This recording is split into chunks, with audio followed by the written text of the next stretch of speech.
Hey, another video. This time to talk about how my disease started. And then we have to go back in time to 2016, where my body gave me some signals that things were not quite okay. I got these allergic rashes in the inside of my arms and on my ankle. I had dry eyes. I had irritable bowel syndrome. I got a lot of cramping and gas and bloating. I had indigestion, not that you won't be surprised. I had water retention as well.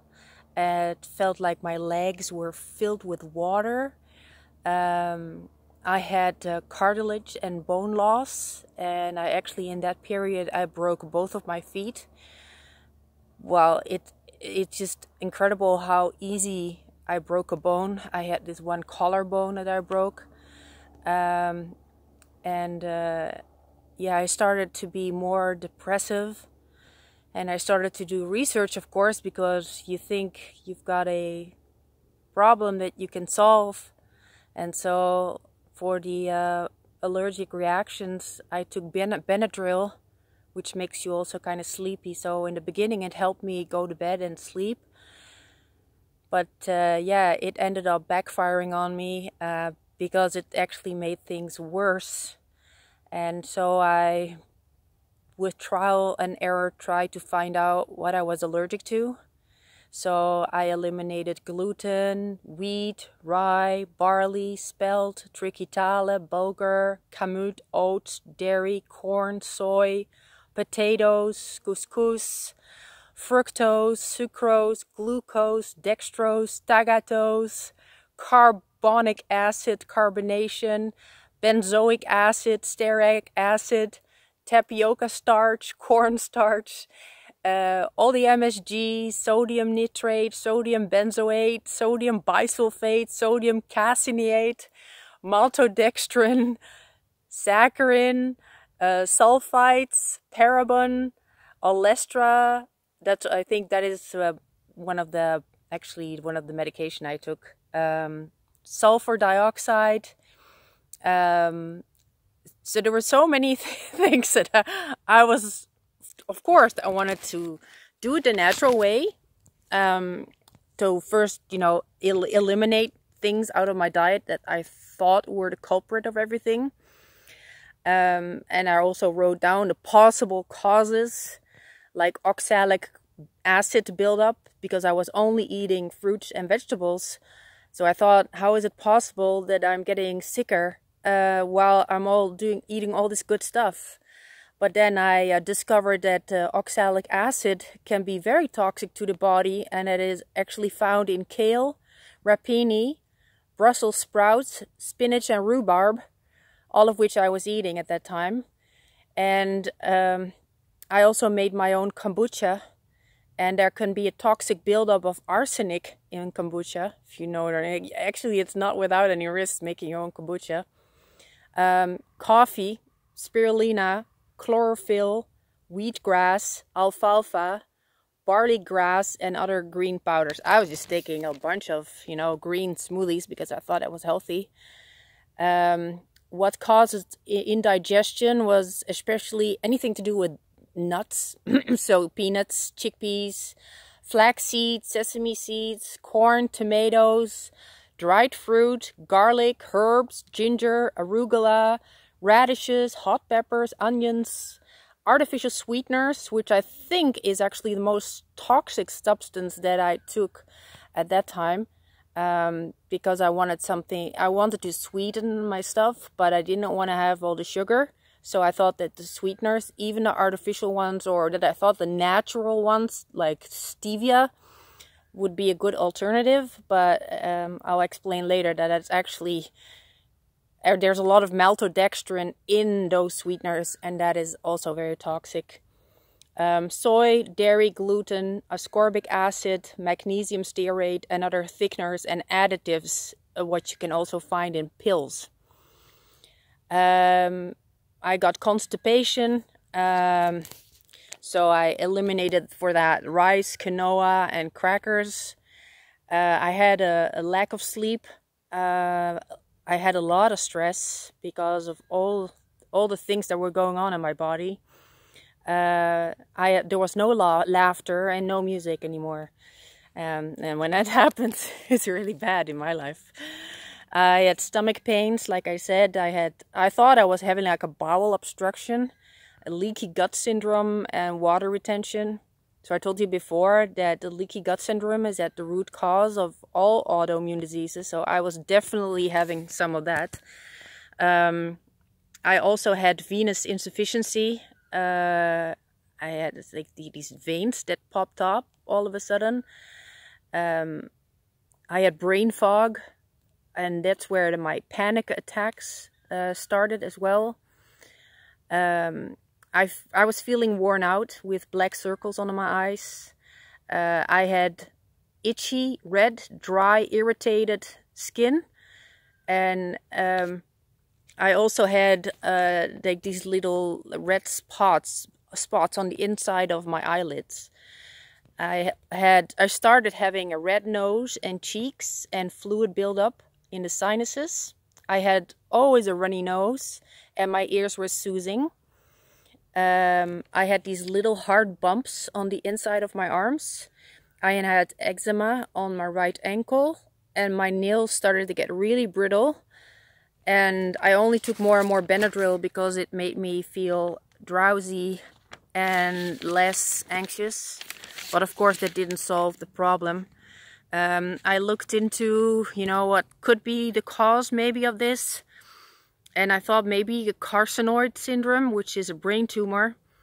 And I went to my doctor, and we had an MRI scheduled for me to check if I had the tumor, because he did actually a blood test before. And he said, oh, all my white blood cells were really low.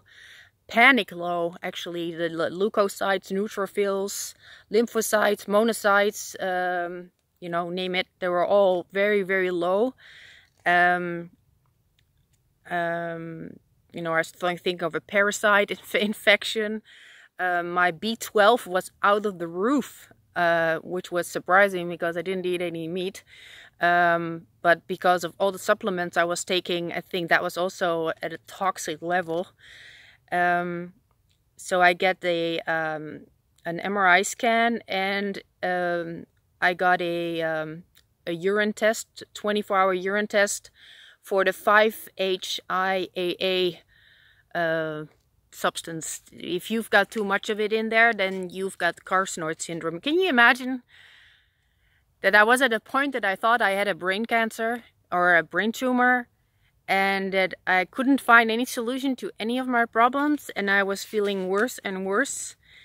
Yeah, so I also thought about candida, and then this doctor said maybe you've got rosacea. So I was looking up like rosacea, but I was not having rosacea symptoms. For me, it was asymmetrical flushing of the face, which hurt like hell. It was like I fell into nettles, and it really hurt. And the only thing that could soothe the pain was an ice pack on top of it, so to cool off that part of the skin. And it was only on one half of my skin. And because I was a French teacher, I had to be in front of my class students. And one day in front of class, I was really not feeling well, and I had a panic attack or something, and then I had an epileptic seizure in front of the class. So they took me to hospital, and I told them over there, they're doing all kinds of tests on me. I don't know what I have. You have no idea what's going on, and it's really, really scary when these things happen. So that's where I had to teach less and take care of my health, of course. But I didn't know what the solution was.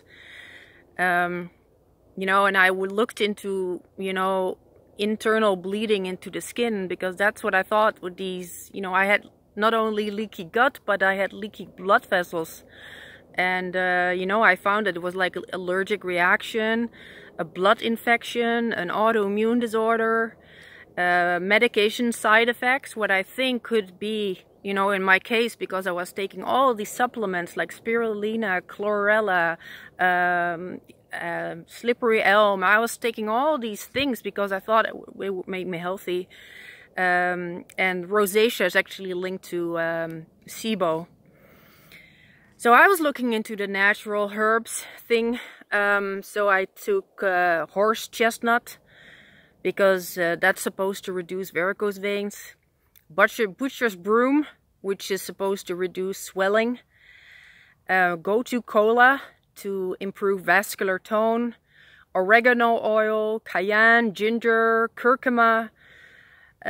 Those were actually the supplements that triggered more attacks. I took St. John's wort against depression. I took biotin and silica for hair and skin.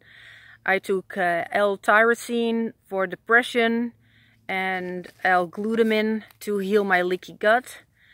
I took milk thistle for liver support. I took neem leaf to stimulate the immune system. I took burdock root because that was to treat rosacea. I took wormwood to eliminate H. pylori, because I thought maybe that was, you know, some kind of bacteria I have to get rid of. I took evening primrose oil for rosacea. I took moringa for the vitamin A, zinc, and E. Boswellia, which protects against collagen degradation. I took alfalfa to, it's a diuretic actually that treats swelling, because, you know, I had all this, you know, fluid buildup in my legs. And Podarco, which is anti-candida, and stinging nettle for the detox. I took skullcap also for anxiety, and slippery elm because that soothes the mucous membranes. I took uva ursi and yarrow against the fever. I took cascara sagrada as a laxative. I took nux vomica for digestion. I took chamomile, lavender, and valerian for my stress.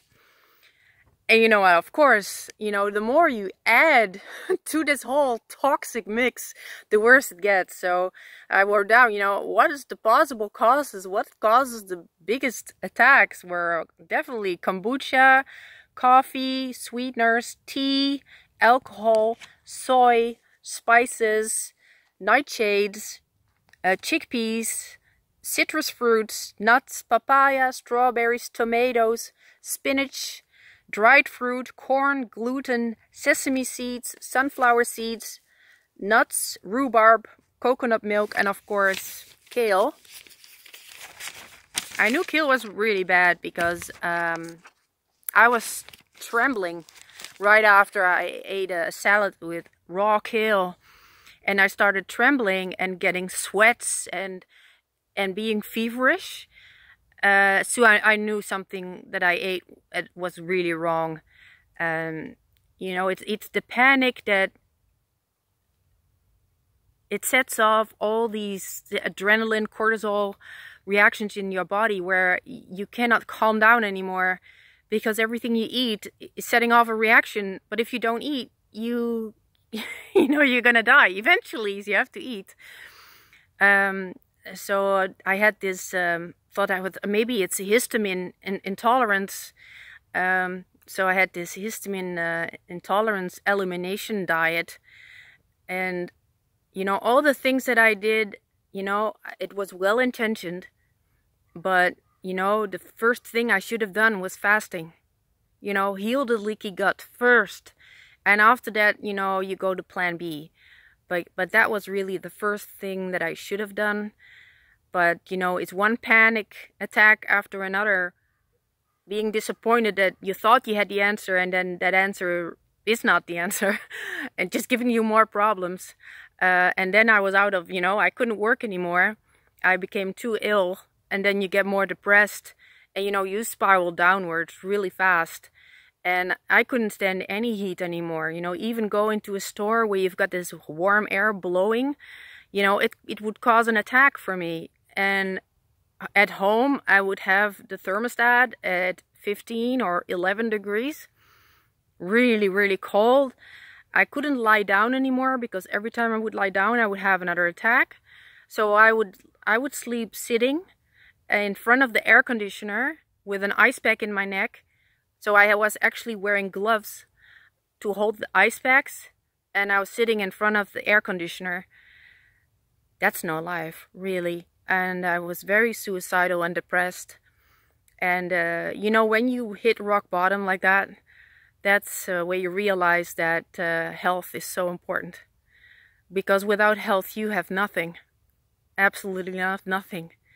So I will end this video on this note. I will later on talk more about you know, how I started to find the answers to all my questions. And I also found this video online by that time from I think her name is Samara Rose, and it's called Burning Alive. And when I saw her, I thought, oh my God, she has exactly the same thing as I have. And she was like sitting in front of these 2 fans blowing in her face to keep her comfortable. And I remember her dad talking about, you know, that this is a disease that cannot be cured, and maybe stem cell therapy, which is really expensive. And then when he said stem cell therapy, I thought, oh, so you need more stem cell. Maybe that, you know, having new stem cells is gonna erase, you know, all the faulty cells out of your body and you can heal. So then I found out that, well, with fasting, you can create your own new stem cells, you know, prolonged fasting. And I think that is the point where I thought, well, yeah, that's it. But yeah, in between a lot of things, a lot of doctors' visits, of course, fruitless, because doctors just give you pills. I can actually tell you, let's see. Oh. I wrote everything down, you know. You have to write everything down when you're healing, because you want to know what worked and what didn't. And you don't want to forget anything, and I'm documenting everything. So, so the prescribed medication in all those years, what they tried in the beginning as an anti-epileptic medication, which is carbamazepine, and then they tried gabapentin, ketensin, palexia, omeprazole. I think omeprazole is against acid reflux. Cetirizine, which is an allergy medication, oxycodone, which is a palliative painkiller, like morphine-like, amitriptyline, which is against nerve pain, pregaballine, which is also an anti-epileptic medication, olanzapine, which is antipsychotic medication. Then I tried some Mirvaso gel cream, which restricts the blood vessels. I had metronidazole gel, which is anti-rosacea. But with all of these medications, they come with a lot of side effects, like kidney damage, blurry vision. Blurry vision, yeah.